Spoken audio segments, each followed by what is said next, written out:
మహారాష్ట్ర తెలంగాణ సరిహద్దులో ఉన్న 12 గ్రామాల ఓటర్లు గత 30 ఏళ్లుగా రెండు రాష్ట్రాల్లోని ఎన్నికల్లో ఓటు హక్కును వినియోగించుకుంటున్నారు. రెండు వైపులా ఓట్లు వేసినా తమ గ్రామాలను అభివృద్ధి చేయడం లేదని వాపోతున్నారు గ్రామస్తులు. సంక్షేమ పథకాలు కూడా అందడం లేదని ఆందోళన వ్యక్తం చేస్తున్నారు. ప్రజల ఇష్టమున్న రాష్ట్రంలోనే విలీనం కావాలని గతంలోనే సుప్రీంకోర్టు ఆదేశాలు జారీ చేసింది. అయితే తమ సమస్యలు పరిష్కరించిన రాష్ట్రంలోనే విలీనమవుతున్నామంటున్నారు ఈ గ్రామాల ప్రజలు.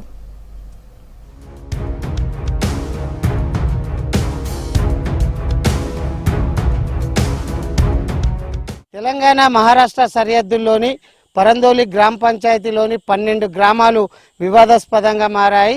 మహారాష్ట్రతో పాటు తెలంగాణ రాష్ట్రంలో జరుగుతున్న ఎన్నికల్లో తమ ఓటు హక్కును వినియోగించుకుంటున్నారు.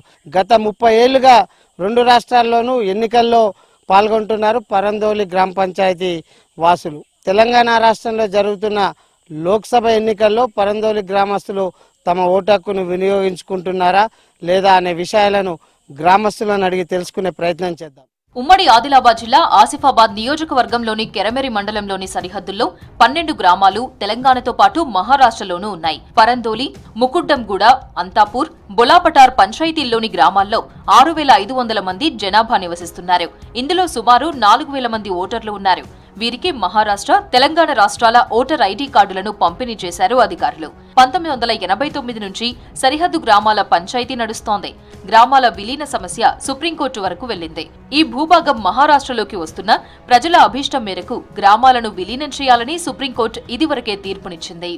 అప్పుడు నుంచి ఇదే గొడవ చేస్తున్నారు. తెలంగాణ వాళ్ళు చెప్తున్నారు మాదే స్టేట్, మహారాష్ట్ర వాళ్ళు కూడా చెప్తున్నారు ఈ మాదే ఏరియా.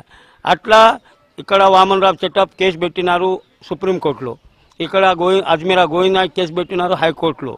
అదే గొడవ ఇప్పటి వరకు నడుస్తుంది. మేము 93 నుంచి తెలంగాణలో ఓటు చేస్తున్నాం, మహారాష్ట్రలో కూడా ఓటు చేస్తున్నాం. మా స్టేట్ తెలంగాణ లేదు, మా స్టేట్ महाराष्ट्र లేదు, మా स्टेट सुप्रीम कोर्ट ఉన్నాయి. आम्हाला तेलंगणा गव्हर्नमेंट देत नाही, महाराष्ट्र देत नाही. सर्वे तर तेलंगणाने केला आणि महाराष्ट्राचा सर्वे केला तर पट्टा नाही आहे. जोपर्यंत आम्हाला पट्टा देत नाही तोपर्यंत आम्ही दोन्ही राज्यामध्ये इलेक्शन करणार, तेलंगणा असो और महाराष्ट्र असो. हे आमचं सांगायचं म्हणजे एवढंच. हमारे गांव में कैसा बोले तो हमारे को रोड पहला समस्या रोड होना, ऐसा बोले तो हमारे को हॉस्पिटल नहीं है. हॉस्पिटल अभी हॉस्पिटल होगा लेकिन नर्स लोग का नहीं आ रहे, सिस्टर लोग का नहीं आ रहे. हॉस्पिटल अभी बंद है, काम होगा उसका, बिल आने का है उसका, रुका दिए. అయితే ఈ గ్రామాల్లో భూములకు పట్టాలు, రోడ్డు నిర్మాణం, ఆర్టీసీ బస్ సౌకర్యం, హాస్పిటల్ లేక ఇబ్బంది పడుతున్నారు ప్రజలు.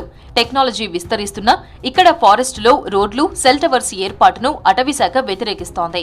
దీంతో బాహ్య ప్రపంచానికి దూరమవుతున్నారు ప్రజలు. వానాకాలంలో సీజనల్ వ్యాధులతో అవస్థలు పడుతున్నారు.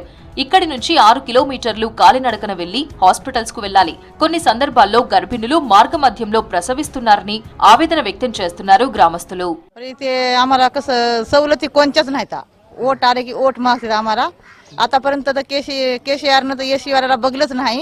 एनटी वाल्याला रैतू हाय, रैतू बंधू देते, पट्टा देते. आम्हाला रैतू नाही, पट्टा नाही, केसीआरनं तर दिलंच नाही. परत हे रवींद्र रेड्डी सरकार जे आहे का नाही त्यांनी तरी बघावं आम्हाला एसी वाल्याला थोडं पट्टा तरी नाही तर नाही, रैतू तरी देवा ना, पट्टा तरी देवा. आमची एवढीच आशा आहे. आम्हाला कोणी रुपयाची सवलत नाही. केसीआरनं तर आतापर्यंत आम्हाला दिलंच नाही काही. इलेक्शनच्या टायमाला येतात, वोट टाका म्हणते, जातात निघून, डबल येतही नाही. तर दवाखान्याची बी सुविधा नाही, पाण्याची तेवढी सुविधा नाही, आणि रैतू बंधू भेटणार, काहीच भेटणार आम्हाला. फक्त वोट घेतात जातात. సరిహద్దు గ్రామాల్లోని ఓటర్లకు రెండు రాష్ట్రాల్లోనూ ఓటు హక్కు ఉంది. మహారాష్ట్రలోని రాజురా అసెంబ్లీ నియోజకవర్గం పరిధిలోకి ఈ గ్రామాలు రాగా తెలంగాణలోని ఆసిఫాబాద్ అసెంబ్లీ పరిధిలోకి వస్తున్నాయి. అక్కడ ఇక్కడ ఓట్లు వేస్తున్నా తమ సమస్యలను రెండు రాష్ట్రాలు పట్టించుకోవడం లేదని ఆగ్రహం వ్యక్తం చేస్తున్నారు. 2005 అటవీ హక్కుల చట్టం కింద 3,200 ఎకరాల్లో 250 మంది ఎస్టీలకు పట్టాలు పంపిణీ చేశారు. మిగిలిన దళితులు, బీసీలకు పట్టాల పంపిణీ జరగలేదు. ఇటు గతంలో ఉన్న కేసీఆర్ సర్కార్ తమ ప్రాంత అభివృద్ధిని పట్టించుకోలేదని ఆగ్రహిస్తున్నారు ప్రజలు. అసలు ఎక్కడ లేనిది మన భారతదేశంలో ఒక వ్యక్తికి ఒకటే ఓటు అధికారం ఉండేది, కానీ ఇక్కడ అట్లా లేదు. ఇక్కడ ఒక వ్యక్తి ఏమో 2 సార్లు ఓటు వేస్తారు. ఇటు మహారాష్ట్ర సైడ్ వేస్తారు, ఇటు తెలంగాణ సైడ్ చేస్తారు. డెవలప్మెంట్ విషయానికి వస్తే ఎన్నిసార్లు ఎమ్మెల్యే మేడం వస్తారు, కలెక్టర్స్ గారు వస్తారు, ఇంకా మినిస్టర్స్ సీతాక్క కూడా వచ్చి వెళ్ళింది. కానీ రోడ్ చూస్తే వాళ్ళు ఆటో వాళ్ళు ఏదైనా ఇట్లా ఎక్కువ ఛార్జ్ అడుగుతారు, ఇట్లా రోడ్లు మంచి లేకపోవడానికి ఇబ్బంది అవుతుంది.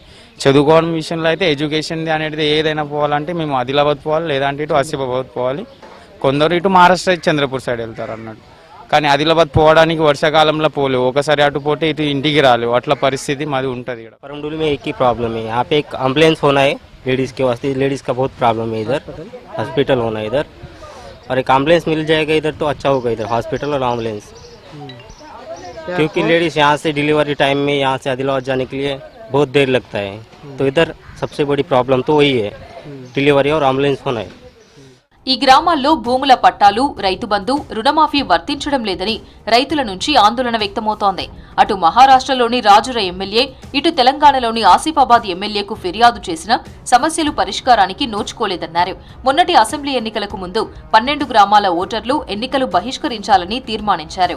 ఈ తీర్మానాన్ని జిల్లా కలెక్టర్, ఎస్పీలకు సమర్పించారు. తమ సమస్యలను పరిష్కరించిన రాష్ట్రంలోనే విలీనమవుతామని 14 గ్రామాల ప్రజలు స్పష్టం చేశారు.